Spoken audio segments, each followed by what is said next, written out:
Does eating after 7 p.m. makes you fat? Hey everybody, this is Charo, Mr. Lean, which is a pun from Mr. Clean. If you didn't get it the first time, well, I'm back with another video, and in this video I'm gonna discuss the misconception of eating after 7 p.m. makes you fat. So it's funny because this has been debunked a few times in the past, but it keeps coming up, and it's such a mainstream idea and concept, but that I think it's never really going away. So it feels like I have to make a video like this every 3 months or 6 months just to remind people and my audience that this is not the fact. So let's talk about that. Eating after 7 makes you fat. Where did this come from? Well, it came from a study. And several studies that were made, and they took a bunch of people, a bunch of individuals, and they studied their eating habits and their BMI. So what they concluded was that the individuals that eat after 7, 8 p.m. You tend to have the higher BMIs, which means they tend to be more obese, have a lot more fat. That's the observation. Okay, so we have an observation, we have an information, that's the information, that's the observation, and then you process the information and you have some conclusions. Okay, now the rest of them are conclusions, so there is a big difference between information, raw information, and conclusion, and that's, I believe, where the misconceptions start happening. Okay, so the information is individuals that eat after 8 p.m. tend to be more obese than the individuals that do not. Okay, now what the scientists and dietitians and everybody looked in the study concluded was that it's because your body stores more fat at night, and because you're sleeping and you're not doing any activity. So the fat is not getting burnt off, or the food you're eating, the energy you're intaking, it's not getting burnt off, so it becomes fat.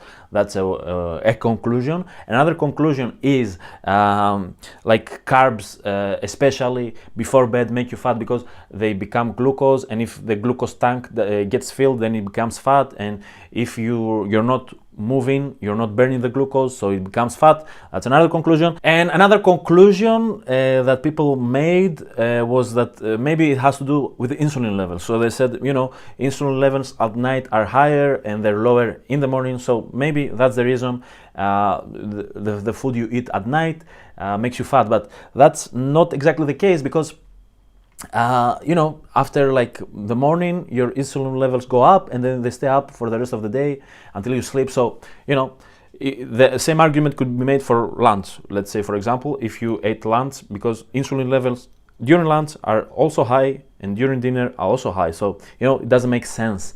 Now, you know, let's back off for a minute and, you know, and think about it again. Okay, as I said, the information is that people that eat after 8 overweight tend to be more overweight than people that don't. That's the information we have, and then the conclusions are the rest. Okay, now what is my conclusion when I process this data? Okay, after like working out for years and becoming a personal trainer, certified nutrition coach, and coaching hundreds of people, and like going like bees deep into the studies, I've concluded that it actually has to do with just poor choices. You know, the later at night you're eating, the decision fatigue is more, and like you're getting tired, and so you can't make good decisions. Usually people during at night drink, and they go out and they eat out, so these things have more and more calories. Now when you're drinking, you don't have good decision making abilities, of course. Okay, so it's more likely to drink and then eat like a massive burger and then like a cake or something. But you know, it has to do with alcohol, which has calories, and the drinking and the burger, and you know, just poor choices at night. And I think that's the main reason. I believe that's the main reason. After all, it all has to do with calories. Okay, if you're eating more calories than you're burning, you're gaining weight. If you you're eating less calories than you're burning, then you lose weight.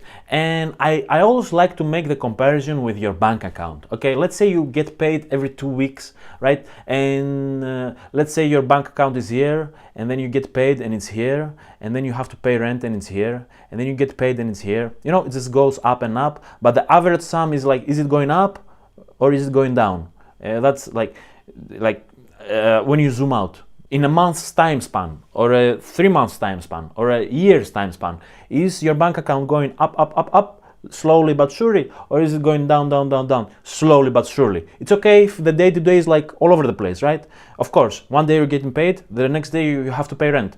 You're not going crazy, oh my god, I just spent $1,000 in one day, oh my god, how? No, of course I paid rent. The next day I went to the supermarket, I spent $100. The next day I stayed home, I spent $5 for like coffee or something. So, you know, is your bank account going up when you zoom out, like in a span of 3 years, or is it going down?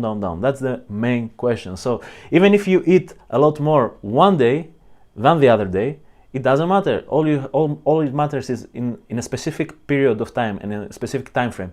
Is your weight going up surely but slowly, or is it going down surely but slowly? So it doesn't matter the time of the day you're eating. And on that note, it doesn't really matter if one day you're eating more and another day you're eating less. You know, when you zoom out, this week, did you eat more or less? And when you zoom out even more, this month, did you eat more or less?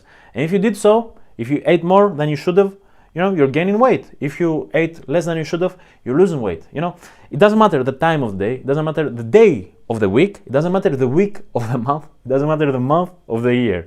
All it matters is when you pan out, what's the average sum. And you know, it keeps things simple, and it keeps us focused on what's working and what's not working. Because when you make it simple as that, it's easier to attack the problem and actually start losing weight. You can't start losing weight when you try and focus on 100 different things.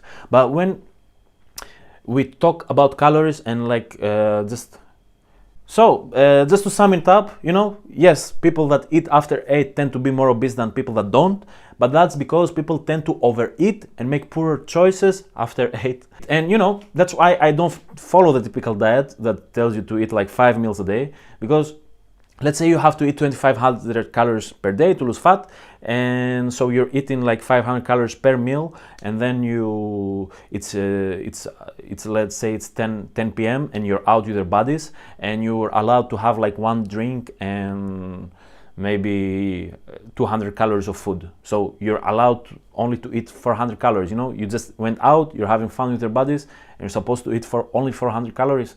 That doesn't sound too exciting to me. So what I do is intermittent fasting. So I fast during the day. I don't eat breakfast. I don't eat snacks here and there. I just eat one meal around 4, 5, 6 p.m. and then another meal, and I keep the bulk of my calories to eat during night. And so even if I go out with my buddies or I go on a date or anything, you know, I'm allowed to eat up to 1,000 or 1,500 calories at night, during the night, and still be in the fat burning zone. So that's what works for me.